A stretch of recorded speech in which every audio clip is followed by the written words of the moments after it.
सटाणा शहरात पुन्हा एकदा संशयास्पद प्रकार.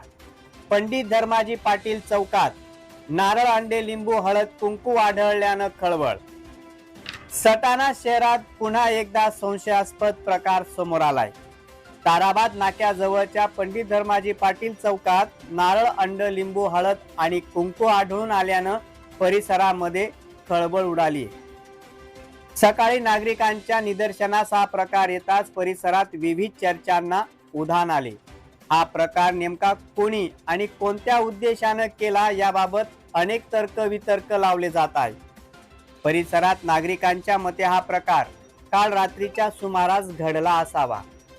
विशेष म्हणजे सटाणा शहर आणि परिसरात अशा स्वरूपाच्या घटना वारंवार घडत असल्याचा दावा नागरिकांकडून केला जात आहे.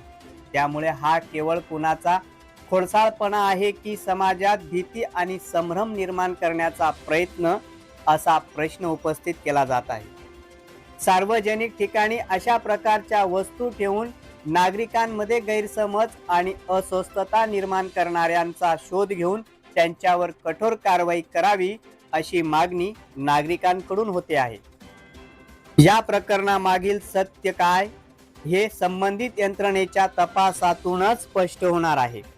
तोपर्यंत अफवांवर विश्वास न ठेवता नागरिकांनी संयम बाळगावा आणि अशा कोणत्याही संशयास्पद प्रकाराची माहिती तत्काळ पोलीस किंवा संबंधित प्रशासनाला द्यावी, असे आवाहन करण्यात आले. प्रखर न्यूज साठी भैयासाहेब माळी, सटाणा.